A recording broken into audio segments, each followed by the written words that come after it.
আল্লাহ নবী ঈসা, Jesus Christ, he was the messenger of God, তিনি আল্লাহর পাঠানো নবী ছিলেন, and he was the as well a servant of God. ঈসা আলাইহিস সালামের প্রতি আমাদের যে শ্রদ্ধা, ভালোবাসা এবং আমাদের যে বিশ্বাস, এই বিশ্বাস দিয়েও কিন্তু প্রমাণিত হয় যে আমরা উম্মাতে মুহাম্মাদি, আমরা হচ্ছি উম্মাতান ওয়াসাতা।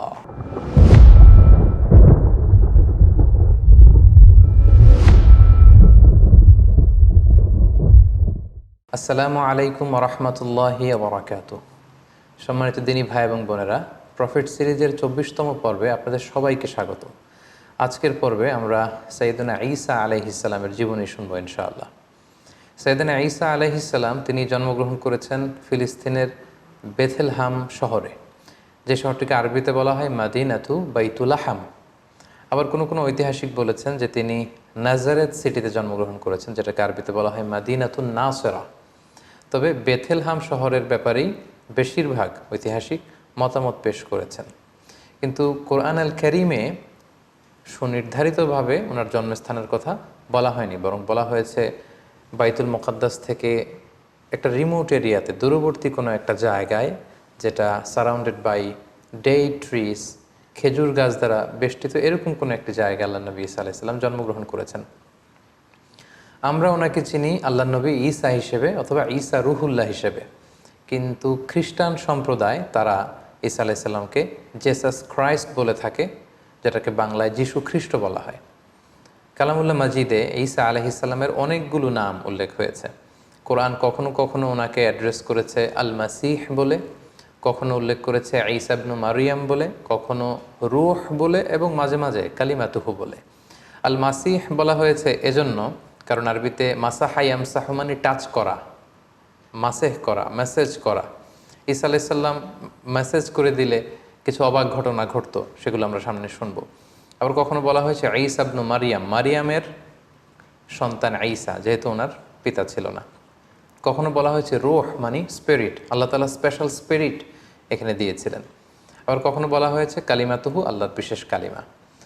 তিনি পৃথিবীতে পিতা ছাড়া জন্মগ্রহণ করেছেন। আমরা জানি যে সাধারণত আমাদের প্রত্যেকের মা আছে, বাবা আছে, বাবা এবং মায়ের মাধ্যমে আমরা পৃথিবীতে এসেছি, কিন্তু তিনি পৃথিবীতে একমাত্র মানব যিনি শুধুমাত্র মায়ের গর্ভ থেকে এসেছেন, পিতার সংস্পর্শ ছাড়া। ওনার পিতা ছিল না, এবং তিনি বনী ইসরায়েলের সর্বশেষ নবী, এবং ওনার প্রতি আল্লাহ তাআলা ইনজিল কিতাব নাজিল করেছেন। আমরা জানি যে প্রসিদ্ধ 4টি আসমানি কিতাব রয়েছে, এর মধ্যে ইনজিল হচ্ছে অন্যতম, তাওরাত, জাবুর, ইনজিল এবং কোরআন। তো ওনার কাছে ইনজিল নাজিল হয়েছে, যেটাকে খ্রিস্টান কমিউনিটি এটাকে বাইবেল বলে বা গসপেল বলে থাকে। এবং তিনি হচ্ছে 5 জন উলুল আজমে মিনার রসুল আছে, যারা খুবই দৃঢ় প্রত্যয়ের অধিকারী 5 জন নবী, তাদের মধ্যে থেকে তিনি একজন। তারা হচ্ছেন নূহ আলাইহিস সালাম, ইব্রাহিম আলাইহিস সালাম, মূসা আলাইহিস সালাম, এবং এই ঈসা আলাইহিস সালাম, এবং আমাদের প্রিয় নবী মুহাম্মদ রাসূলুল্লাহ সাল্লাল্লাহু আলাইহি ওয়াসাল্লাম। এবং তিনি একমাত্র নবী যিনি এখনও ইন্তেকাল করেননি, তিনি এখনও বেঁচে আছেন। আল্লাহ তাআলা বিশেষ কুদরতে ওনাকে আকাশে তুলে নিয়েছেন। তিনি একটা সময় শেষে, শেষ জামানায়, কিয়ামতের অদ্যাবধি পূর্বে, আগ মুহূর্তে পৃথিবীতে আসবেন। ইমাম মাহাদির নেতৃত্বে তিনি গোটা বিশ্বে সাম্য, শান্তি, ভালোবাসা, ইসলাম এটা প্রতিষ্ঠা করবেন, এবং স্বাভাবিকভাবে অন্যান্য নবীদের মতো তিনি পৃথিবীতে ইন্তেকাল করবেন।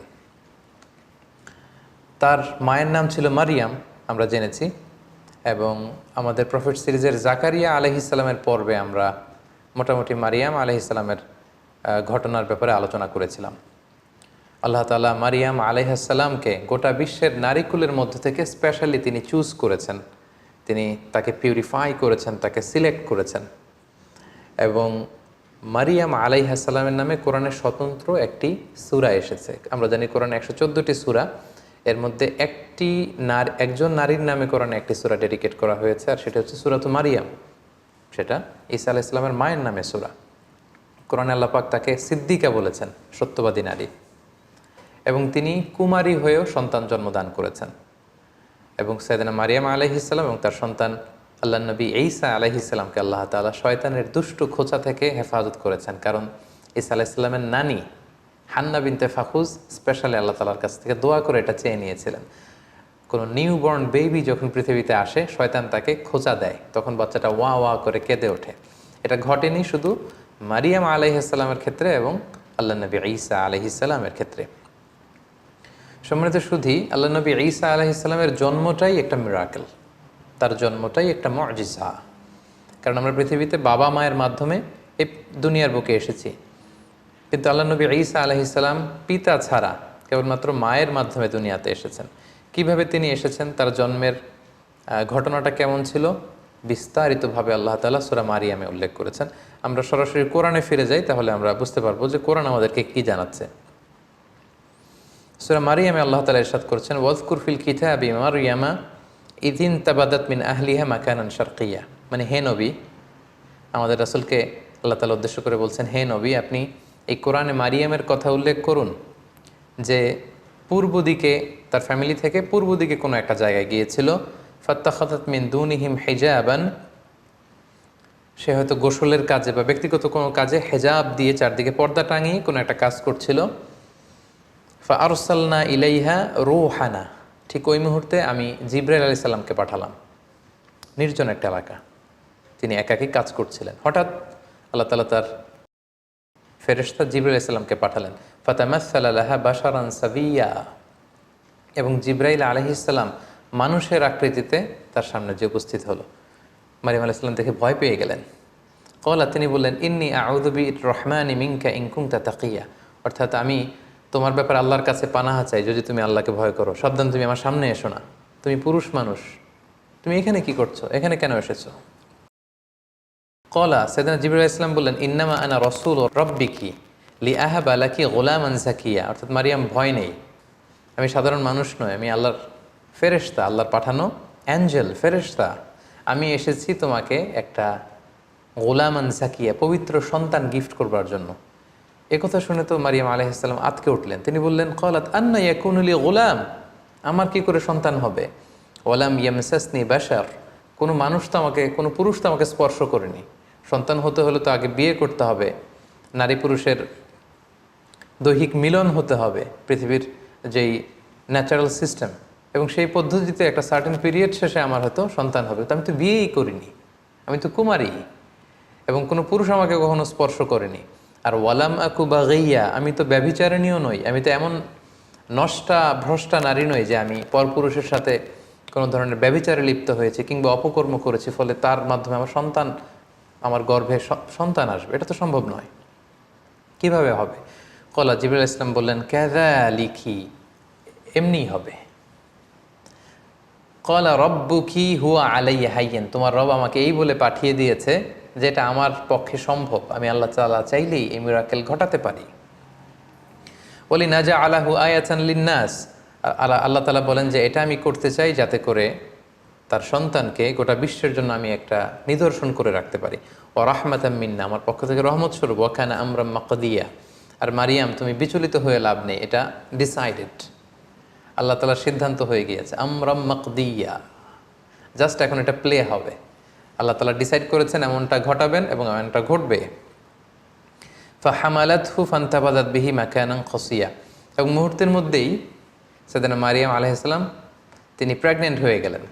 মুহাসসিরিন একরাম বলেছেন যে জিবরাইল আলাইহিস সালাম একটা ফু দিলেন, সেটা মারিয়াম আলাইহিস সালামের জামার পকেটের ভেতর দিয়ে মারিয়াম আলাইহিস সালামের গর্ভের ভেতরে টাচ করলো, এবং এটা ছিল একটা special spirit, breathed into it, আল্লাহ তাআলা স্পেশাল একটা রুহের ফুৎকার দিয়েছেন, এবং সেই রুহের ফুৎকার যখন মারিয়াম আলাইহিস সালামের গর্ভে চলে গেল, তিনি প্রেগনেন্ট হয়ে গেলেন। সুবহানাল্লাহি বিহামদি। ফান্তাবাযাত বিহি মাকানান কসিয়া, তিনি লজ্জায় এলাকার কোনো লোকের সামনে যাতে না পড়ে যান, তিনি দূরবর্তী একটা স্থানে গেলেন, এবং সেই স্থানটাই বর্তমানে বেথলহাম সিটি নামে পরিচিত, আরবিতে যেটাকে বলা হয় মাদিনাতু বাইতুল লাহাম, কারণ তিনি লজ্জা অনুভব করছিলেন। এবং ঈসা আলাইহিস সালামের জন্মটা যেহেতু মিরাকেল, ওনার এই প্রেগনেন্সি পিরিয়ডটাও মিরাকেল।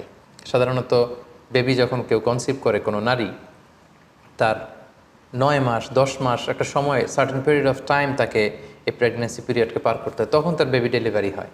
কিন্তু যেহেতু এটা ছিল আল্লাহর মিরাকেল, মুহূর্তেই তিনি গর্ভবতী হয়েছেন। একজন 9 মাসের পরিপূর্ণ প্রেগনেন্ট পিরিয়ডকে পার করেছে একজন নারীর দেহাবয়ব যেমন, দেখতে যেমন, দূর থেকে দেখলেই বোঝা যায় যে তিনি গর্ভধারিণী। মারিয়াম আলাইহিস সালামের অবস্থাটা মুহূর্তের মধ্যে আল্লাহ তাআলার এই মিরাকেলে, এই মুআজিজার মাধ্যমে এরকম হয়ে গেল। তিনি আতঙ্কিত হলেন, তিনি ভয় পেলেন অন্য কারো সামনে যাতে তিনি পরে লজ্জিত হতে না হয়। তিনি এলাকা ছেড়ে মাকানান কসিয়া, সেই বেথেলহাম সিটিতে চলে গেলেন এবং সেখানে খেজুর বেষ্টিত একটা এলাকা ছিল। ফাজাআহাল মাখাদু ইলা জিজআইন নাখলা, তো ওনার পেইন আসলো, প্রচণ্ড ব্যথা, সন্তান জন্মদানের যে পেইন হয় এটা তাকে একটা খেজুর গাছের গোড়ায় নিয়ে আসলো। তিনি সহ্য করতে না পেরে সেখানে বসলেন। ক্বালাত ইয়া লাইতানি মিত্তু ক্বাবলা হাযা, এবং নিজের সাথে কথা বলতে লাগলেন যে হায় রে, আজকের এই সিচুয়েশন ফেস করার আগে আমি যদি মারা যেতে পারতাম কতই না ভালো হতো, আমি যদি মরে যেতে পারতাম।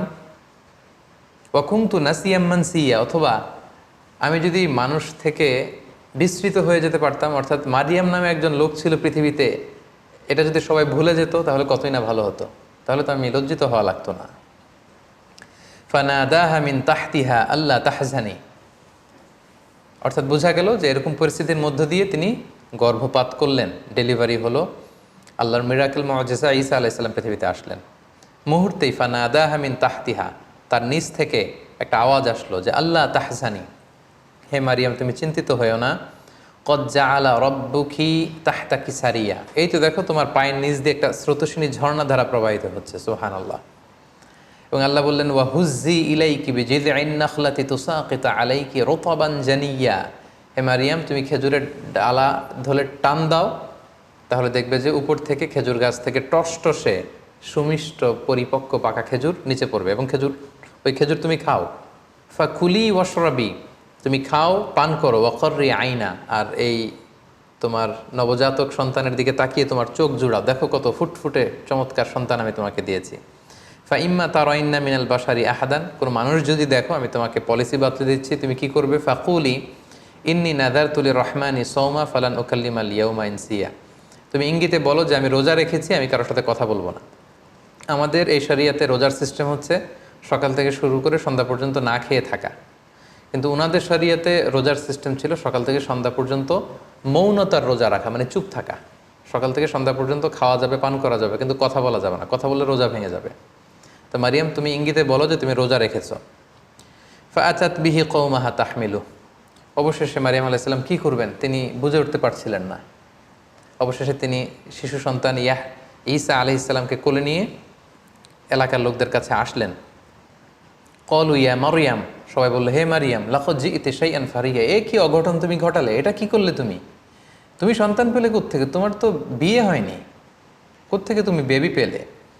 ইয়া উখতা হারুন মা কানা আবুকি ইমরাআ সাউইন ওয়া মা কানাত উম্মুকি বাগিয়া, তোমার বাবা তো ভালো লোক ছিল, তোমার মাও তো ব্যভিচারিণী ছিল না, তুমি এই কাজ কেমন করে করলে? মারিয়াম, তোমার মা ছোটবেলা তোমাকে বাইতুল মুকাদ্দাসে রেখেছে, আমরা ভেবেছি তুমি কত ভালো মেয়ে হবে, বাইতুল মুকাদ্দাসের তুমি সেবা করো, তোমাকে ভালো মেয়ে মনে করেছিলাম, তুমি কি করে এমন কাজটা করলে? ফাআশারাত ইলাই, মারিয়াম আলাইহিস সালাম এলাকার লোকদের এই প্রশ্নবাণে যখন তাকে জর্জরিত করা হচ্ছিল, তিনি কোনো কথা বললেন না, তিনি শিশু সন্তানের দিকে ইঙ্গিত করলেন। ফাআশারাত ইলাই, অর্থাৎ আমি কিছু বলতে পারবো না, এই ছেলের দিকে তাকাও, ছেলেকে বলো। ফাআশারাত ইলাই, ঈসা আলাইহিস সালামের দিকে ইঙ্গিত করলেন, নোটিস করলেন। কলু, তারা রেগে গিয়ে বলল কাইফা নুকাল্লিমু মান কানা ফিল মাহদি সাবিয়া, হে মারিয়াম তুমি কি আমাদের সাথে ঠাট্টা করছো? এই দোলনায় থাকা বা তোমার কোলে থাকা শিশুর সাথে আমরা কীভাবে কথা বলবো? কেন তুমি এই কাজ করলে? ঠিক ওই মুহূর্তে একটা যুগান্তকারী ভাষণ দিয়েছিলেন সাইয়েদনা ঈসা আলাইহিস সালাম। মায়ের পবিত্রতা বর্ণনা করেছিলেন, নিজের পরিচয় পেশ করেছিলেন। ছোট্ট দুধের শিশু মায়ের কোল থেকে আঙ্গুল তুলে বললেন ইন্নী আব্দুল্লাহ আতানিয়াল কিতাব ওয়া জাআলানি নাবিয়্যা। সবাইকে অবাক করে দিয়ে এই দুধের শিশু কথা বলতে আরম্ভ করলো। তিনি বললেন যে আমি আল্লাহর গোলাম। আতানিয়াল কিতাব ওয়া জাআলানি নাবিয়্যা, আল্লাহ তাআলা আমাকে কিতাব দিয়েছেন, তিনি আমাকে নবী বানিয়েছেন।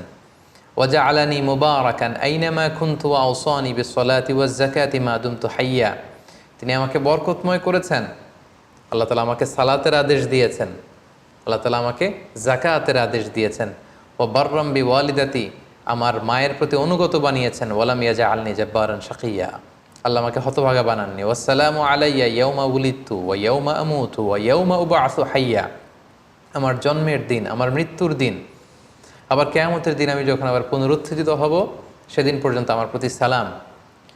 এভাবে সবিস্তরে আল্লাহ তাআলা সূরাত মারিয়ামে সাইয়েদনা ঈসা আলাইহিস সালামের জন্মের যে স্টোরিটা এটা তিনি উল্লেখ করেছেন। এবং মারিয়াম আলাইহিস সালামের সামনে দাঁড়ানো, এতক্ষণ তার সাথে তর্ক বিতর্কে লিপ্ত বানি ইসরায়েলের সমস্ত পাদ্রীরা, সমস্ত লোকেরা তারা অবাক হয়ে গেল।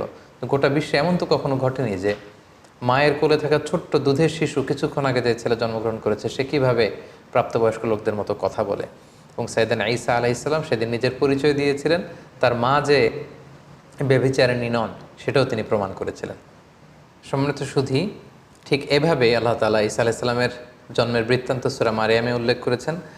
এবং ঈসা আলাইহিস সালামের এই অলৌকিক জন্মের কারণে পুরো খ্রিস্ট সমাজ কিন্তু তাকে আল্লাহ সন্তান বলে অভিহিত করে। নাউজুবিল্লাহ, তারা বলে যে Jesus Christ is the son of god, যে যিশু খ্রিস্ট সে হচ্ছে আল্লাহ তাআলার সন্তান। এবং এই কথাটার প্রতিবাদ করে দ্ব্যর্থহীন ভাষায় আল্লাহ তাআলা সূরা আলী ইমরানে তিনি বলছেন যে ইন্না মাসালা ঈসা ইনদাল্লাহি কামাসালি আদম খলাকাহু মিন তুরাব সুম্মা ক্বালা লাহু কুন ফায়াকুন।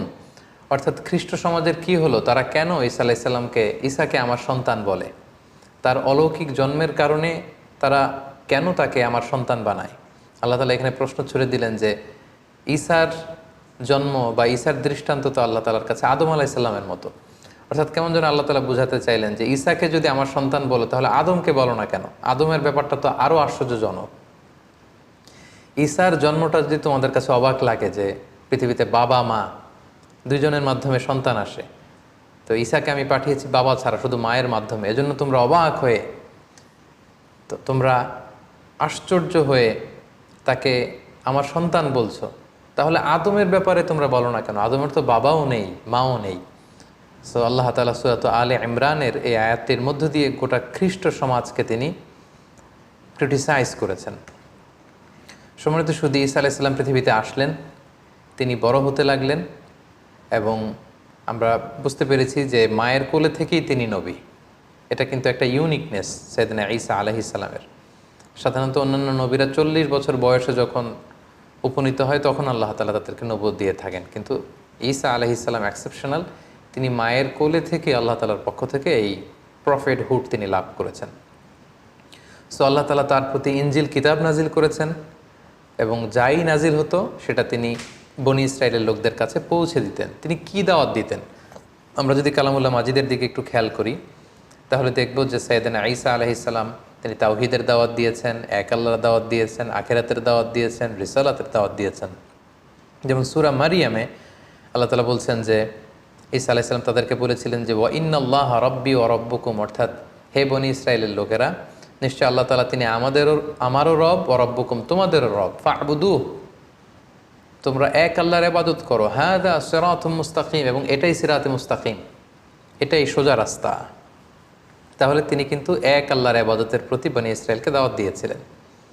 সূরা আলে ইমরানে একটি আয়াতে পাওয়া যায় যে সাইয়েদনা ঈসা আলাইহিস সালাম তিনি বলেছেন ওয়া জিতুকুম বিআয়াতিম মির রাব্বিকুম, অর্থাৎ হে আমার কওমের লোকেরা, আমি আমার রবের পক্ষ থেকে তোমাদের কাছে নিদর্শন নিয়ে এসেছি, সাইন নিয়ে এসেছি, মিরাকেল নিয়ে এসেছি, ফাত্তাকুল্লাহ, তাই তোমরা আল্লাহকে ভয় করো, ওয়া আতিউন, আর রাসূল হিসেবে আমার আনুগত্য করো। তাহলে সম্মানিত সুধী, এই দুটি আয়াত থেকে আমরা বুঝলাম যে তিনি যে রাসূল এটার কথা তিনি সুস্পষ্টভাবে বলেছেন এবং তার কাছে আল্লাহর যে বাণী আসে এগুলো যাতে তারা নিরঙ্কুশভাবে মেনে নেয় সেটার আদেশ তিনি করেছেন। এবং আল্লাহ তাআলা তিনি যে এক এবং একক সেটার দাওয়াত তিনি দিয়েছেন। এবং অন্য একটি আয়াতে আমরা দেখতে পাই যে সাইয়েদনা ঈসা আলাইহিস সালাম তিনি রাসূলুল্লাহ সাল্লাল্লাহু আলাইহি ওয়াসাল্লাম যে তারপরে নবী হয়ে আসবেন সেটা সুসংবাদ দিয়েছেন। আল্লাহ তাআলা বলছেন ওয়া ইয ক্বালা ঈসা ইবনু মারইয়াম, যখন মারিয়ামের কন্যা ঈসা বলল ইয়া বানি ইসরাঈল, হে বানি ইসরাঈল, ইন্নী রাসূলুল্লাহি ইলাইকুম, আমি তোমাদের প্রতি আল্লাহ রাসূল হয়ে প্রেরিত হয়েছি, মুসাদ্দিকাল লিমা বাইনা ইয়াদাইয়া মিনাত তাওরাত, আমার আগে যে কিতাব এসেছিল তাওরাত আমার ভাই মুসার প্রতি আমি সেটাকে টেস্টিফাই করছি, সেটার কনফার্মেশন আমি দিচ্ছি। আমি শুধু ইনজিলের ধারক বাহক হয়েই বসে থাকিনি, বরং আমার আগের কিতাবগুলোকে আমি সত্যায়ন করছি। পাশাপাশি ওয়া মুবাশশিরাম বিরাসূল, আমি একজন রাসূলের ব্যাপারে তোমাদেরকে গ্ল্যাড টাইডিংস দিতে এসেছি, যে ব্যাপারে পৃথিবীর সব নবীরা গ্ল্যাড টাইডিংস দিয়েছেন। সাইয়েদনা আদম আলাইহিস সালাম থেকে শুরু করে ঈসা আলাইহিস সালাম পর্যন্ত যত নবী পৃথিবীতে এসেছেন তারা প্রত্যেকে তাদের উম্মতের কাছে বলেছিলেন যে সর্বশেষে একজন নবী আসবে যার নাম হবে আহমদ, যিনি গোটা বিশ্বের নবিকুলদের সর্দার হবেন, যিনি হবেন সর্বশ্রেষ্ঠ রসুল, এবং সেটার সর্বশেষ সুসংবাদটা সাইয়েদনা ঈসা আলাইহিস সালামের মাধ্যমে আল্লাহ তাআলা পাঠিয়েছেন। কারণ ওনার পরপরই আল্লাহ রাসূল সাল্লাল্লাহু আলাইহি ওয়াসাল্লাম পৃথিবীতে এসেছেন। তো তিনি বলেছেন, ওয়া মুবাশশিরাম বিরাসূল, হে বনী ইসরাঈল, আমি তোমাদেরকে একজন রাসূলের সুসংবাদ দিচ্ছি। ইয়াতি মিন বাদি, he will come after me, আমার পরপরই সে আসবে, ইসমুহু আহমদ, আর তার নাম হবে আহমদ। আমরা জানি যে আল্লাহ রাসূল সাল্লাল্লাহু আলাইহি ওয়াসাল্লামের অনেকগুলো নাম ছিল, চমৎকার চমৎকার নাম। এর মধ্যে উল্লেখযোগ্য দুটি নাম হচ্ছে, একটি হচ্ছে মুহাম্মদ আর একটি হচ্ছে আহমদ সাল্লাল্লাহু আলাইহি ওয়াসাল্লাম। ফালাম্মা জাআহুম বিল বাইয়িনাত, এরপর নবুয়তির প্রমাণ হিসেবে বনী ইসরাইলের লোকদের কাছে আল্লাহ নবী ঈসা আলাইহিস সালাম যখন বাইয়িনাত নিয়ে আসলেন, অর্থাৎ মুআজিজা নিয়ে আসলেন, ক্বালু হাযা সিহরুম মুবিন, তারা বলল এগুলো জাদু। হে ঈসা, তুমি তো জাদুকর, তুমি অনেক বড় ম্যাজিশিয়ান, তোমার এই কথা আমরা বিশ্বাস করি না। এবং সম্মানিত সুধী, আমরা তো সাইয়েদনা আদম থেকে শুরু করে অনেক নবীর ঘটনা, স্টোরি আমরা শুনেছি আমাদের এই প্রফেট সিরিজে। আমরা প্রায় দেখেছি যে নবীরা যখন মুআজিজা নিয়ে আসতো, এটাকে এলাকার লোকেরা জাদু বলে উড়িয়ে দিত। তো এখন আমরা জানবো যে সাইয়েদনা ঈসা আলাইহিস সালামকে আল্লাহ তাআলা কি কি মুআজিজা দিয়েছিলেন। সম্মানিত সুধী, আপনারা শুনলে অবাক হবেন যে তিনি এমন কিছু অনন্য মুআজিজা তার এলাকাবাসীদেরকে দেখিয়েছিলেন, যেটা দেখে লোকজন অবাক হয়ে গিয়েছিল। তার একটি মুআজিজা ছিল, তিনি মাটি দিয়ে পাখি বানাতেন, পাখি বানিয়ে সে পাখিতে, মাটির পাখিতে ফু দিলে সেই পাখি জীবন্ত হয়ে উড়ে চলে যেত। আন্নী আখলুকু লাকুম মিনাত তিন কাহাইয়াতিত তৈরি ফাআনফুখু ফি, ফু দিতেন ফায়াকুনু তায়রাম বিইذনিল্লাহ, আল্লাহর আদেশে মাটি দিয়ে কাদা দিয়ে বানানো পাখি জীবন্ত পাখি হয়ে উড়ে চলে যেত। সুবহানাল্লাহ বিহামদি। তারপর ওয়া উবরিউল আকমাহা, কোনো অন্ধ রোগী, রাতকানা দিনকানা দৃষ্টি প্রতিবন্ধী কোনো লোকের চোখে যখন আল্লাহ নবী ঈসা আলাইহিস সালাম হাত বুলিয়ে দিতেন, মুহূর্তে লোকটা দৃষ্টিশক্তি ফিরে পেত। এজন্য ওনাকে বলা হতো মাসিহ। ওনার টাচ, এই টাচের স্পর্শের মধ্যে একটা আলাদা বারাকা ছিল। ওয়াল আবরাসা, ধবল রোগী, শ্বেত রোগী, কুষ্ঠ রোগী, যাদের স্কিন ডিজিজ আছে, তাদের গায়ে হাত বুলিয়ে দিলে মুহূর্তে ওই অসুস্থ ব্যক্তি সুস্থ হয়ে যেত। ওয়া ওহিল মাউথা বিইذনিল্লাহ, মৃত লাশের সামনে দাঁড়িয়ে যখন ঈসা আলাইহিস সালাম বলতেন কুম বিইذনিল্লাহ, দাঁড়াও, মুহূর্তে মৃত লাশ জীবিত হয়ে দাঁড়িয়ে যেত। ওয়া উনাব্বিউকুম বিমা তাআকুলুন, এবং লোকদের সাথে দেখা হলে উনি বলতে পারতেন যে কে কি খেয়ে এসেছে বাসা থেকে। তিনি বলতেন, তুমি এটা দিয়ে ব্রেকফাস্ট করে এসেছো, তুমি এটা দিয়ে লাঞ্চ করে এসেছো, তুমি রাতে এটা খেয়ে এসেছো। লোকজন অবাক হয়ে যেত ওনার কথা শুনে।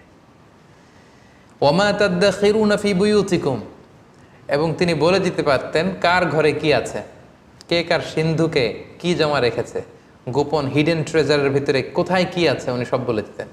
এগুলো শুনে লোকজন অবাক হয়ে যেত, এবং যাদের হেদায়েত নসিবে ছিল তারা ঈমান এনেছিল। সম্মানিত শুধু এগুলো ছিল আল্লাহ নবী ঈসা আলাইহিস সালামের প্রতি আল্লাহ তাআলার প্রেরিত বিশেষ কিছু মিরাকেল, মুআজিজা। এবং আমরা জানি নবীদেরকে নবুয়তের প্রমাণ হিসেবে আল্লাহ মুআজিজা দিয়ে থাকেন, এবং যে সময়ে যে জিনিসের প্রচার প্রসার ওই এলাকায় প্রসিদ্ধি বেশি, আল্লাহ ওই মুআজিজা দিয়েছেন। যেমন রাসূল সাল্লাল্লাহু আলাইহি ওয়াসাল্লামের সময়ে আরবি সাহিত্যের খুব উৎকর্ষতা সাধিত হয়েছিল, ফলে কোরআনকে আল্লাহ এমন উন্নত মানের লিটারেচার করে, সাহিত্য মানে সমৃদ্ধ করে আল্লাহ পাঠিয়েছেন, ফলে আরবের বড় বড় সাহিত্যিকরা অবাক হয়েছে যে লাইসা হাযা মিন কালামিল বাশার, কোনো মানুষের কথা এটা হতে পারে না, তারা স্বীকার করেছে। মূসা আলাইহিস সালামের সময়ে জাদুবিদ্যার প্রসার ছিল, ফলে মূসা আলাইহিস সালামকে এমন লাঠি দিয়েছেন, এটা দিয়ে এটা সাপ হয়ে যেত, এটা সাগরে রাখলে রাস্তা হয়ে যেত। লোকজন অবাক হয়ে গিয়েছে।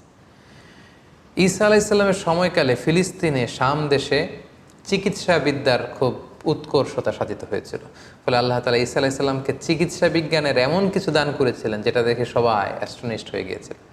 কেউ ধবল রোগী, শ্বেত রোগী, কুষ্ঠ রোগীকে ভালো করতে পারেন, উনি টাচ করলে ভালো হয়ে যায়। রাতকানা দিনকানা, অন্ধ, প্রতিবন্ধী, দৃষ্টি প্রতিবন্ধী লোক ভালো হয় না, উনি টাচ করে দিলে ভালো হয়ে যায়।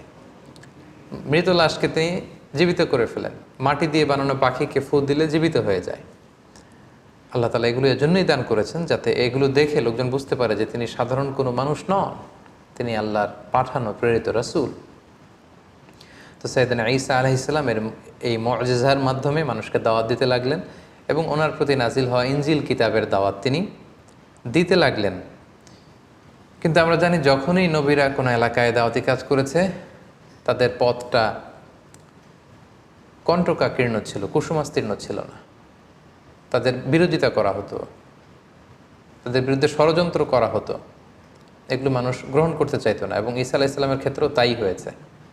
যখন ঈসা আলাইসাল্লামের কথা লোকজন মানতে আরম্ভ করলো, শুনতে আরম্ভ করলো, তারও বিরোধিতা শুরু হলো। এবং দেখা গেল যে স্বল্প আয়ের যে মানুষগুলো, কৃষক শ্রেণী, জেলে পাড়ার লোকজন, ধোপা যারা আছে, এই সমাজের নিম্ন শ্রেণীর লোকজন আল্লাহ নবী ঈসা আলাইসাল্লামের ফলোয়ার হতে লাগলো। তারা ইনজিল কিতাবের সুমহান বাণী শুনে ঈমান এনে তারা ঈসা আলাইসাল্লামের অনুসারী হয়ে গেল। এবং ঈসা আলাইসাল্লামের খুব কাছের কিছু লোক ছিল, তাদেরকে তিনি হাওয়ারি বলতেন। ঈসা আলাইসাল্লামের সাথীদেরকে বলা হয় হাওয়ারি, আর আমাদের প্রিয় নবী মুহাম্মদ রাসূলুল্লাহ সাল্লাল্লাহু আলাইহি সাল্লামের সাথীদেরকে বলা হয় সাহাবী। তার দল যখন ভারী হতে লাগলো, সত্যের বাণী যখন ঈসা আলাইসাল্লাম প্রচার করতে লাগলেন, তার বিরোধিতাও কিন্তু বনি ইসরায়েলের মধ্যে ঠিক বাড়তে লাগলো। কোনোভাবে ঈসা আলাইসাল্লামকে তারা দমাতে পারছে না, কোনো ষড়যন্ত্রই কাজে আসছে না। তখন তারা ঈসা আলাইসাল্লামের বিরুদ্ধে রটাতে শুরু করলো যে তার মা ছিল জিনাকারিনী, ব্যভিচার করেছে, ফলে বাবা ছাড়া ঈসা পৃথিবীতে এসেছে, তার কথা কেউ শোনো না। এই কথা সবাই রটাতে লাগলো। ঈসা আলাইসাল্লাম মনে খুব ব্যথা পেলেন, তারপরেও তিনি তার মনোবল তিনি হারালেন না, তিনি দাওয়াতি কাজ চালিয়েই যেতে লাগলেন। সব শেষে তারা সাইয়েদানা ঈসা আলাইহিসসালামের ব্যাপারে ধর্ম অবমাননার অভিযোগ দিল। সুবহানাল্লাহ। যুগে যুগে আমরা দেখেছি যে যারাই ধর্মের প্রচারক তাদেরকেই ধর্ম অবমাননার অভিযোগ দেওয়া হয়। সাইয়েদানা ঈসা আলাইহিসসালামের ক্ষেত্রে সেটাই ঘটেছে। যিনি আল্লাহর নবী, যিনি ইনজিল কিতাব নিয়ে এসেছেন, যিনি মানুষকে ধর্ম শিখাচ্ছেন, হোয়াট ইজ রিলিজন, তিনি শিখাচ্ছেন, তাকে ধর্ম অবমাননার অভিযোগ দেয়া হলো। কি বলা হলো? বনি ইসরায়েলরা রটাতে শুরু করলো যে তিনি তাওরাতের বিরুদ্ধে কথা বলছেন, এটা একটা ব্লাসফেমি, তাকে শাস্তি দেয়া হোক, তার শিরচ্ছেদ করা হোক, তাকে শুলে চড়ানো হোক। এভাবে তারা আল্লাহ নবী ঈসা আলাইহিসসালামের ব্যাপারে ধর্ম অবমাননার অভিযোগ দিলেন যে সে তাওরাত পরিবর্তন করে সে ইনজিল নামে নতুন এক কিতাবের আবির্ভাব ঘটিয়েছে। এবং এই কথা তারা তৎকালীন সময়ের যে অত্যাচারী রাজা কিং হেরোডের কাছে তারা পৌঁছালো, এবং তারা সবাই মিলে চক্রান্ত করে সর্বশেষে তাকে হত্যার ষড়যন্ত্র করলো। বনি ইসরায়েলের লোকেরা সাইয়েদানা ঈসা আলাইহিসসালামকে হত্যা করার জন্য চড়াও হলো, এবং তাদের ভাষ্যমতে তারা ঈসা আলাইহিসসালামকে হত্যা করেছে। কিন্তু কালামুল্লাহ মাজিদে পবিত্র কোরআন আল কারীমে আল্লাহ তাআলা বলেছেন, না, তোমরা আমার নবী ঈসাকে স্পর্শও করতে পারোনি, তাকে আমি উঠিয়ে নিয়েছি। আল্লাহু আকবার। ঘটনাটা কেমন ছিল? ওনার মৃত্যুর ব্যাপারে নির্ভরযোগ্য দুটি বর্ণনা পাওয়া যায়। একটি বর্ণনা হচ্ছে সাইয়েদানা ঈসা আলাইহিসসালাম সহ তার অনুসারীদেরকে 4000 ইহুদি এসে ঘিরে ফেলল, একটি ঘরে তাদেরকে আবদ্ধ করা হলো। আল্লাহ নবী ঈসা আলাইহিসসালাম বললেন, আমার অনুসারীদের মধ্য থেকে কে আছো আমার জন্য জীবন দিবে? একজন দাঁড়ালো। নবী ঈসা আলাইহিসসালাম তাকে তার পাগড়ি পরিয়ে দিলেন, তার জামা খুলে পরিয়ে দিলেন, বললেন যাও। সেই লোক আল্লাহর নামে সামনে আগালো এবং তার চেহারাকে আল্লাহ ঈসা আলাইহিসসালামের চেহারা করে দিলেন।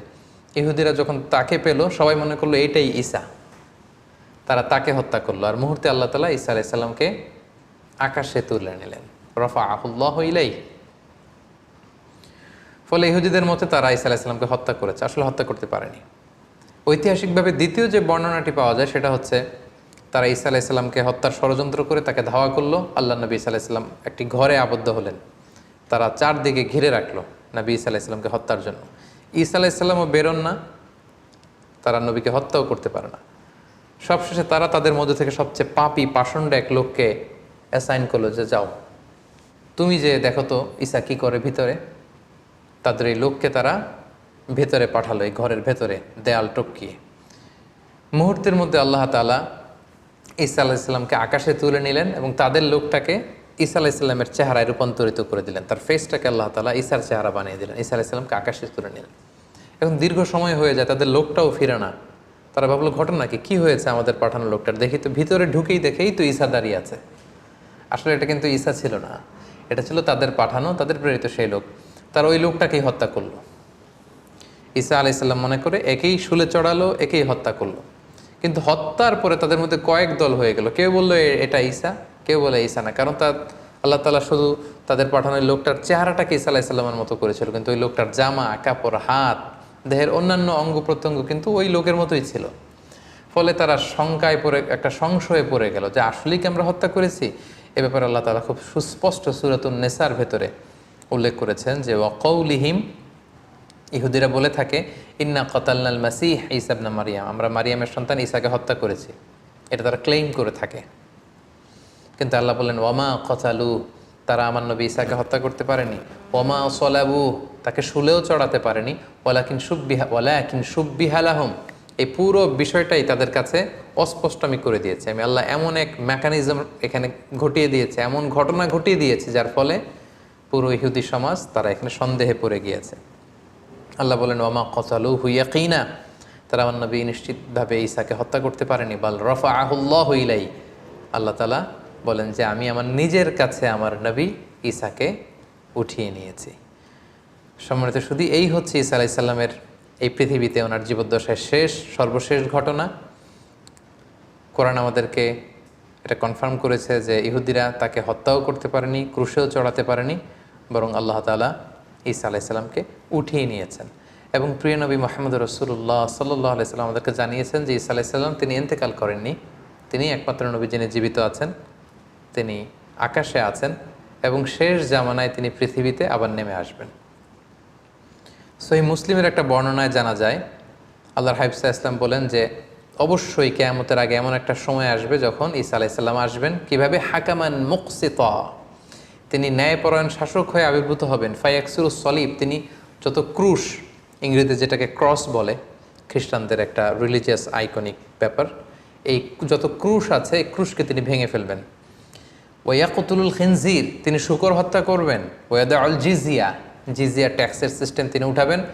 ওয়াফিদুল মাল, গোটা বিশ্বে সম্পদের তারল্য ছড়িয়ে পড়বে, গোটা বিশ্বে তিনি সাম্য, শান্তি, ভ্রাতৃত্ব, ইসলামকে তিনি প্রতিষ্ঠা করবেন। এবং সহিহ মুসলিমের আরেকটি বর্ণনায় নাওয়াস ইবনে সামআনের রাদিয়াল্লাহু তাআলা আনহুর বর্ণিত হাদিস, যেখানে রাসূল ইসলাম দাজ্জালকে নিয়ে বিস্তর আলোচনা করেছেন, সেখানে তিনি বলেছেন যে এই দাজ্জাল যখন পৃথিবীতে ফিতনা ছড়াবে ঠিক তখনই আল্লাহ নবী ঈসা আলাইহিস সালাম এই পৃথিবীতে আগমন করবেন। কোথায়? দামেস্কের, সিরিয়ার রাজধানী দামেস্কের একটা মসজিদে তিনি আসবেন। আমরা জানি যে দামেস্ক শহর এখনও আছে, ইংরেজিতে ড্যামাস্কাস বলে। এই দামেস্ক শহরের একটা আইন্দাল মানারাতিল বাইদা, একটা মসজিদের সাদা মিনারার পাশে তিনি ফেরেশতার পাখায় ভর করে শাহ করে জামিনে নেমে আসবেন। আসার সাথে সাথেই তখন মুসলিম কমান্ডার যে থাকবে ঈসা আলাইহিস সালামকে বলবেন যে আপনি ইমামতি করুন। ঈসা আলাইহিস সালাম বলবেন না, আল্লাহ তাআলা এই উম্মাতের যে সম্মান দিয়েছে সে কারণে তুমি ইমামতি করবে, কারণ আমি নেতা হয়ে আসিনি, তোমাদের মধ্যে থেকেই নেতা হবে, তিনি ইমামতি করবেন। এরপর ঈসা আলাইহিস সালাম দাজ্জালকে খুঁজতে শুরু করবেন। ইহুদিরা দাজ্জালের মিত্র হবে। ঈসা আলাইহিস সালামের শ্বাস প্রশ্বাস যে কাফেরের গায়ে লাগবে সেই মারা যাবে। এবং ফিলিস্তিনে এখনও একটা জায়গা আছে, জায়গাটার নাম বাবুল লুদ, হাদিসে এই শব্দটাই বলা হয়েছে বাবুল লুদ, এবং এখনও ওই জায়গাটা বাবুল লুদ নামেই পরিচিত। ঠিক ওই জায়গায় আল্লাহ নবী ঈসা আলাইহিস সালাম দাজ্জালকে হত্যা করবেন। ইয়াজুজ মাজুজ আসবে, তিনি তুর পাহাড়ে চলে যাবেন মুসলিমদেরকে নিয়ে, ইয়াজুজ মাজুজের অত্যাচার থেকে পরিত্রাণের জন্য দোয়া করবেন, তারাও চলে যাবে। এরপরে ঈসা আলাইহিস সালাম গোটা বিশ্বে ইসলামকে পৌঁছে দিবেন। পৃথিবীর এমন কোনো ঘর, এমন কোনো দেশ, এমন কোনো জনপদ থাকবে না যেখানে আল্লাহর নাম উচ্চারিত হবে না, গোটা বিশ্বের সবাই মুসলিম হয়ে যাবে। এরপর ঈসা আলাইহিস সালাম স্বাভাবিকভাবেই অন্যান্য নবীদের মতো এই পৃথিবীতে ইন্তেকাল করবেন। সম্মানিত শুধু এই হচ্ছে আল্লাহ নবী ঈসা আলাইহিস সালামের জীবনী। এ পর্যায়ে আমরা ওনার জীবনী থেকে কিছু লাইফ লেসন বের করবার চেষ্টা করব, আমাদের জীবনের সাথে কানেক্ট করবার চেষ্টা করব, ওনার জীবনী থেকে কি শিক্ষা আমরা পাই। প্রথম যে শিক্ষাটা আমরা পাই সেটা হচ্ছে আল্লাহ তাআলার জন্য কোনো কিছুই অসম্ভব নয়। আমরা জানি যে বাবা মায়ের মাধ্যমে পৃথিবীতে সন্তান আসে, কিন্তু ঈসা আলাইহিস সালাম বাবা ছাড়া মায়ের গর্ভে তিনি এসেছেন এবং মায়ের মাধ্যমে পৃথিবীতে তিনি জন্ম লাভ করেছেন। এবং আল্লাহ তাআলা এই যে এস্টাবলিশড ল অফ নেচার, এটাকে তিনি ব্রেক করে দিয়েছেন এবং আল্লাহ তাআলা চাইলে এটা পারেন। বাবা ছাড়া পৃথিবীতে তিনি আল্লাহ নবী ঈসা আলাইহিস সালামকে পাঠিয়েছেন। এটা থেকে আমরা বুঝলাম যে আল্লাহর কাছে কোনো কিছু অসম্ভব নয়। নাথিং ইজ ইম্পসিবল টু আল্লাহ, সব কিছু সম্ভব, তিনি চাইলে সব করতে পারেন, এটা আমরা জানতে পারলাম। 2 নম্বর যে শিক্ষাটা আমরা পাই সেটা হচ্ছে গর্ভবতী নারী যারা আছে বা বাচ্চা ডেলিভারি দেওয়ার পরে তাদের জন্য খেজুর কিন্তু একটা উপাদেয় খাবার হতে পারে। যেটা আমরা মারিয়াম আলাইহিস সালামের ক্ষেত্রে দেখেছি। আল্লাহ বলেছেন যে ফাহুজ্জি ইলাইকি বিজিজইন নাখলাতি তুসাকিত আলাইকি রুতাবান জানিয়া, হে মারিয়াম তুমি খেজুরের ডাল ধরে টান দাও, টসটসে পাকা খেজুর পড়বে, সেটা খাও। মারিয়াম আলাইহিস সালাম কিন্তু খেজুর খেয়ে তখন এনার্জি পেয়েছিলেন। সো গর্ভবতী নারী কিংবা সন্তান জন্মদানের পরে একজন মায়ের জন্য খেজুর একটা চমৎকার খাবার হতে পারে, কারণ এটার মধ্যে ভিটামিন B6 আছে, এটার মধ্যে কপার আছে, এটার মধ্যে অনেক ধরনের উপাদান আছে। বিশেষ করে খেজুর হচ্ছে ফুল অফ ফাইবার সমৃদ্ধ একটা খাবার, যেটা আপনার এনার্জিকে বুস্ট করবে। সো গর্ভবতী এবং সন্তান জন্মদানের পরে নারীদের জন্য খেজুর একটা চমৎকার খাবার, যেটা কোরআনিক গাইডেন্স থেকে আমরা পাই। 3 নম্বর যে ব্যাপারটি আমরা জানতে পারি যে মারিয়াম আলাইহিস সালামের সন্তান জন্মদানটা এমন একটা সময় হয়েছিল যখন খেজুর পেকে পেকে পড়ে। কোরআনের আয়াত থেকে বোঝা যায় যে হে মারিয়াম তুমি খেজুরের ডাল ধরে টান দাও, খেজুর পড়বে। এবং আমরা জানি খেজুর পাকে হচ্ছে গ্রীষ্মকালে। কিন্তু আমরা যদি বর্তমান খ্রিস্টান কমিউনিটির এক্সমাস ডে, যেটাকে ওরা বলে ক্রিসমাস ডে, মেরি ক্রিসমাস বা ক্রিসমাস ডে তারা পালন করে থাকে প্রচণ্ড শীতে, অর্থাৎ 25শে ডিসেম্বর। সো ঐতিহাসিকভাবেই কিন্তু এখানে একটা there is a big question in this celebration, যে আসলেই শীতকালে কি আল্লাহ নবী ঈসা আলাইহিস সালামের জন্ম হয়েছিল কিনা। কোরআন কিন্তু আমাদেরকে জানিয়েছে যে ঈসা আলাইহিস সালামের যখন জন্ম হয়েছিল সেটা ছিল সামার সিজন, অর্থাৎ গ্রীষ্মকাল। কিন্তু খ্রিস্ট সমাজ এই ক্রিসমাস পালন করে থাকে 25শে ডিসেম্বর, প্রচণ্ড শীতের সময়। এর আদৌ কোনো ভিত্তি আছে কিনা, there is a question here. আমরা এখানে কোশ্চেন মার্ক রেখেই সামনে চলে যেতে চাই। আমরা 4 নম্বরে যেটা সাইয়েদনা ঈসা আলাইহিস সালামের জীবনী থেকে শিখলাম সেটা হচ্ছে আল্লাহর নবীরা নিজেকে নবী বলে পরিচয় দেওয়ার আগে তারা নিজেদেরকে আব্দুল্লাহ বা আল্লাহর বান্দা বলে পরিচয় দিতে বেশি স্বাচ্ছন্দ্য বোধ করতেন। যার প্রমাণ আল্লাহ নবী ঈসা আলাইহিস সালাম মায়ের কোলে সর্বপ্রথম নিজের পরিচয় দিয়েছেন এই বলে যে ইন্নী আব্দুল্লাহ, আমি আল্লাহর গোলাম। আগে বলেছেন গোলাম বা দাস, তারপরে তিনি বলেছেন আতানিয়াল কিতাব, আল্লাহ তিনি আমাকে কিতাব দিয়েছেন, ইনজিল কিতাব। ওয়াজআলানি নাবিয়্যা, তিনি আমাকে নবীও বানিয়েছেন। তাহলে নবী, পৃথিবীতে সবচাইতে শ্রেষ্ঠ যারা, তারা নিজেদেরকে আল্লাহর দাস, আল্লাহর গোলাম বলতে স্বাচ্ছন্দ্য বোধ করতেন। এবং আল্লাহ রাসূল সাল্লাল্লাহু আলাইহি ওয়াসাল্লাম তিনিও নিজেকে সবসময় আব্দুল্লাহ বা আল্লাহর গোলাম বলে পরিচয় দিতেন। সো আমরা অহংকার করার কোনো সুযোগ কোনো বিশ্বাসীর নেই, বরং বিশ্বাসীরা সবসময় নিজেদেরকে দাস হিসেবে পরিচয় দেয়। আমরা সবাই হচ্ছি কুল্লুনা ইবাদুল্লাহ, আমরা আল্লাহর গোলাম। 5 নম্বর যে শিক্ষাটা আমরা পাই সেটা হচ্ছে আল্লাহ নবী ঈসা আলাইহিস সালাম এবং ওনার মা মারিয়াম আলাইহিস সালাম, ওনারা উভয়ই কিন্তু মানুষ ছিলেন, যেটা মুসলিম ডক্ট্রিনের সাথে, ইসলামী ডক্ট্রিনের সাথে খ্রিস্টান ডক্ট্রিনের একটা পার্থক্য। খ্রিস্টান কমিউনিটি তারা এই দুজনকে, ঈসা আলাইহিসসালামকে বলে যে ঈসা আলাইহিসসালাম ছিল হচ্ছে আল্লাহর সন্তান, আর মারিয়াম আলাইহিসসালামকে তারা ম্যারি বলে। তারা বলে যে ম্যারি হচ্ছে আল্লাহর স্ত্রী। তাদের একদল আবার বলে ম্যারি হচ্ছে আল্লাহর মা। সো কোরআন কিন্তু দ্ব্যর্থহীন কণ্ঠে ঘোষণা করেছে যে তারা উভয়ই মানুষ ছিলেন। ঈসা আলাইহিসসালাম তিনি আল্লাহর বান্দা ছিলেন, মানুষ ছিলেন, মারিয়াম মানুষ ছিলেন। কিন্তু খ্রিস্ট সম্প্রদায় একটা স্পেশাল আইডিওলজিতে তারা বিশ্বাস করে, যেটাকে তারা বলে ত্রিত্ববাদ, ট্রিনিটি। এবং কোরআন এই ট্রিনিটিকে সুস্পষ্টভাবে নাকচ করেছে। যেমন সূরাতুল মায়েদাতে আমরা দেখি আল্লাহ তাআলা বলছেন মাল মাসিহ ইবনু মারিয়ামা ইল্লা রাসূল, মারিয়ামের সন্তান ঈসা রাসূল ছাড়া কিছু ছিল না, তিনি একজন রাসূল। কদ খলাত মিন ক্বাবলিহির রুসুল, তার আগে অনেক রাসূল অতিবাহিত হয়েছে, তাদের ধারাবাহিকতায় তিনিও একজন রাসূল। ও উম্মুহু সিদ্দীকা, আর ঈসার মা মারিয়াম সে সত্যবাদী একজন নারী। কানা ইয়াকুলানি তাআম, তারা উভয়ই সাধারণ মানুষদের মতো খাবার খেত, তাদেরও ক্ষুধা লাগতো, তারা খাবার খেত, তারা মানুষের সাথে মিশতো, তারা মানুষ ছিল। তোমরা কি করে এই ট্রিনিটিতে বিশ্বাস করো, ত্রিত্ববাদে বিশ্বাস করো? তারা বিশ্বাস করে যে আল্লাহিত্ব বা খোদায়িত্ব এটা 3 ভাগে বিভক্ত।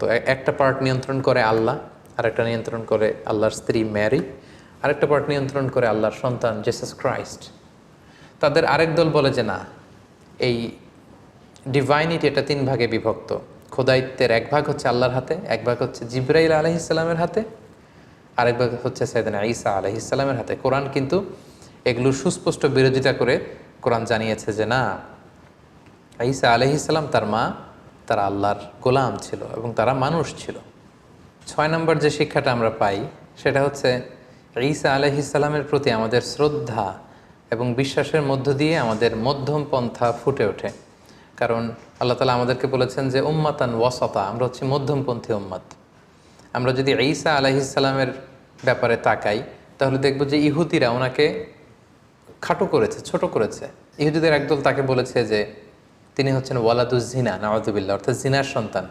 মারিয়াম জিনা করেছে, সে জিনার ফসল হচ্ছে ঈসা। ইহুদিরা এইভাবে তাকে অপদস্থ করেছে, ছোট করেছে। আর যদি খ্রিস্টান সম্প্রদায়ের দিকে তাকাই তাহলে দেখব যে তাকে উঠাতে উঠাতে আল্লাহর চেয়ারে নিয়ে বসিয়েছে, নাউযুবিল্লাহ।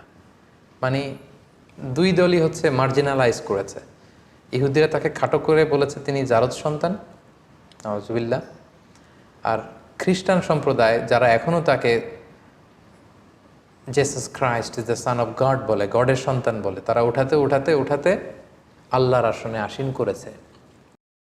এই দিক থেকে ঈসা আলাইহিস সালামের প্রতি আমাদের যে শ্রদ্ধা, ভালোবাসা এবং আমাদের যে বিশ্বাস, এই বিশ্বাস দিয়েও কিন্তু প্রমাণিত হয় যে আমরা উম্মাতে মুহাম্মাদি, আমরা হচ্ছি উম্মাতান ওয়াসাতা, মধ্যমপন্থী উম্মত, মডারেট।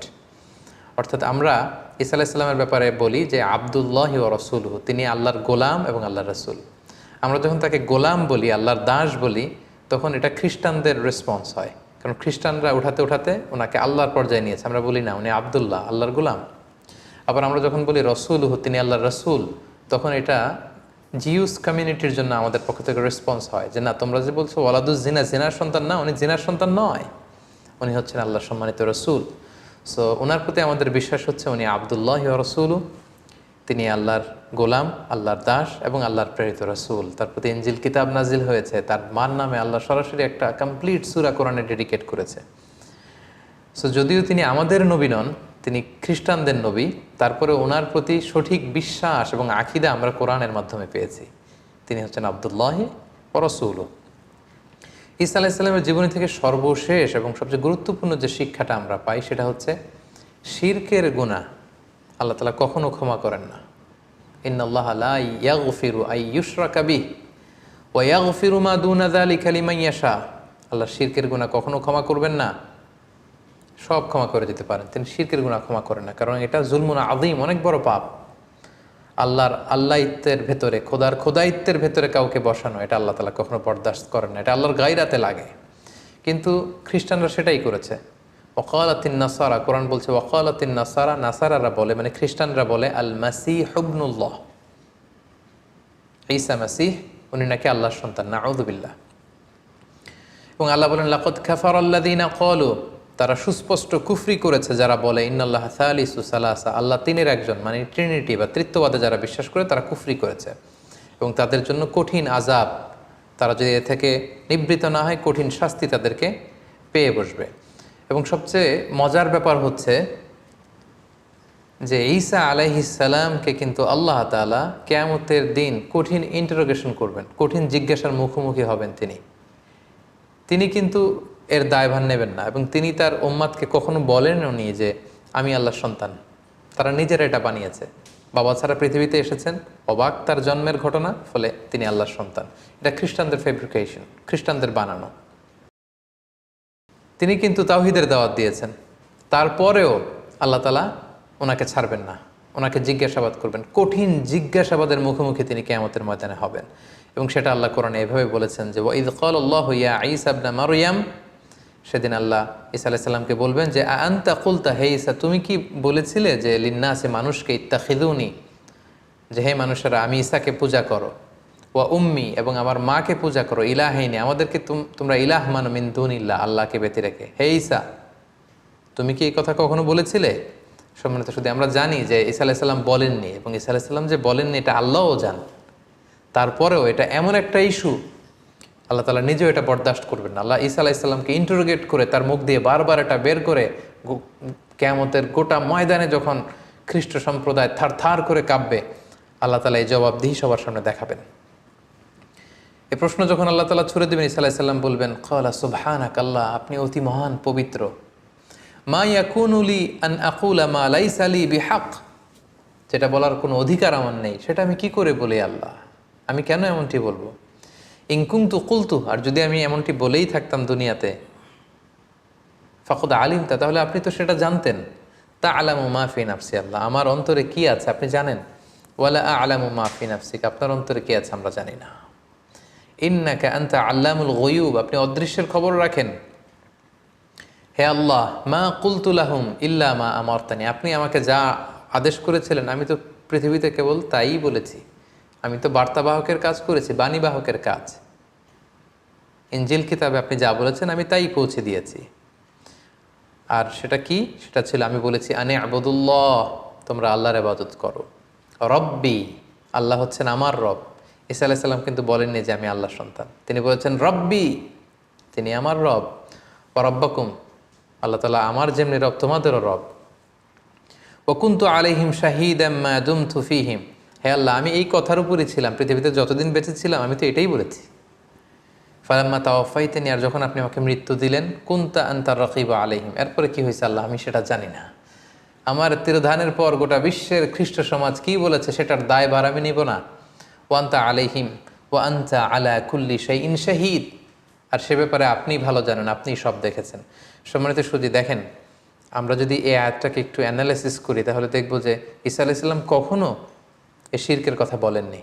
তিনি কখনো বলেননি আমি আল্লাহর সন্তান, আমার মা ম্যারি বা মারিয়াম আল্লাহর স্ত্রী, কখনো তিনি এ কথা বলেননি। এটা খ্রিস্টানদের বানানো কথা, এবং আল্লাহ তাআলা খুব ভালো করে জানেন যে তিনি বলেননি। তারপরেও এটা আল্লাহর স্ট্যাটাসের বিষয়, এটা আল্লাহর গায়রাতের বিষয়। আল্লাহ গোটা খ্রিস্ট সমাজের সামনে ঈসা আলাইহিস সালামকে দাঁড় করে জিজ্ঞেস করবেন তুমি কি এটা বলেছিলে। এই পরিস্থিতির মধ্যে দিয়ে আল্লাহ বোঝাতে চাইবেন যে হে খ্রিস্ট সমাজ, যে ঈসাকে তোমরা খোদা মনে করতে, তাকে আজ জবাবদিহি করা লাগতেছে আমার সামনে। এবং কিয়ামতের ভয়াবহ যে দৃশ্যটা কতটা ভয়ঙ্কর হবে, ভয়াবহ হবে, সেটাই কিন্তু আল্লাহ তাআলা এই আয়াতের মধ্য দিয়ে আমাদেরকে বুঝিয়ে দিলেন। এবং আল্লাহ বুঝাতে চাইলেন দেখো আমার প্রশ্নের মুখোমুখি হয়ে সাফাই গাইতে যে ঈসা কত অস্থির হয়ে আমাকে উত্তর দিচ্ছে, নানাভাবে সে করজোরে আমার কাছে ক্ষমা চেয়ে বলছে আল্লাহ আমি তো এটা বলিনি, আমি তো এটা বলিনি, আল্লাহ আমি তো এটা বলিনি। এই পরিস্থিতি, এই এক্সপ্রেশন এবং এই আয়াতগুলো থেকে সম্মানিত শুধু আমরা বুঝতে পারি যে শিরকের গুনাহ আল্লাহ তাআলা কখনো ক্ষমা করেন না। এবং কেউ যদি শিরক করে, আল্লাহ বলেন লা ইন আশরাকতা, আমার সাথে যদি কাউকে অংশীদার করো, শিরক করো, লা ইয়াহবাতান্না আমালুক, তোমার জীবনের সব আমলগুলো বাতিল হয়ে যাবে। এবং গোটা খ্রিস্ট সম্প্রদায়কে অত্যন্ত ভালোবাসার সাথে আজকের প্রফিট সিরিজের এই এপিসোড থেকে আমরা আহ্বান জানাতে চাই যে আপনারা দেখুন কালামুল্লাহ মাজিদে আপনাদের নবী ঈসা আলাইহিস সালামের ব্যাপারে কতটা ব্যালেন্সড, কতটা ভারসাম্যপূর্ণ চিন্তা বা বিশ্বাসের সমন্বয় ঘটিয়েছে কোরআন। আমরা ঈসা আলাইহিস সালামের ব্যাপারে বলি যে তিনি হচ্ছে আব্দুল্লাহ ওয়া রাসূলুহু, আল্লাহর নবী ঈসা, Jesus Christ, he was the messenger of God, তিনি আল্লাহর পাঠানো নবী ছিলেন। And he was the as well a servant of God, তিনি আল্লাহর দাস ছিলেন। এবং ঈসা আলাইহিস সালাম যে আল্লাহর সন্তান ছিলেন না, সেটা তিনি শিশু অবস্থাতেই প্রথম শব্দ দিয়ে বলেছেন। তার জীবনের মুখ থেকে উচ্চারিত প্রথম শব্দটা ছিল মায়ের কোল থেকে ইন্নী আব্দুল্লাহ, আমি আল্লাহর দাস। গোটা খ্রিস্ট সমাজ কি করে আল্লাহ নবী ঈসা আলাইহিস সালামকে আল্লাহর সন্তান বলে দাবি করে। আমরা তাওহীদের আহ্বান জানিয়ে, আমরা এক আল্লাহর ইবাদতের প্রতি আহ্বান জানিয়ে প্রফেট সিরিজের এই 24তম পর্বটি শেষ করছি। আল্লাহ তাআলা আমাদের সবাইকে কথাগুলো বোঝার, আমল করবার তৌফিক দান করুক। হাযা মা ইনদি ওয়াল ইলমু ইনদাল্লাহ, আলাইহি তাওয়াক্কালতু ওয়া ইলাইহি উনীব। আসসালামু আলাইকুম ওয়া রাহমাতুল্লাহি ওয়া বারাকাতুহু।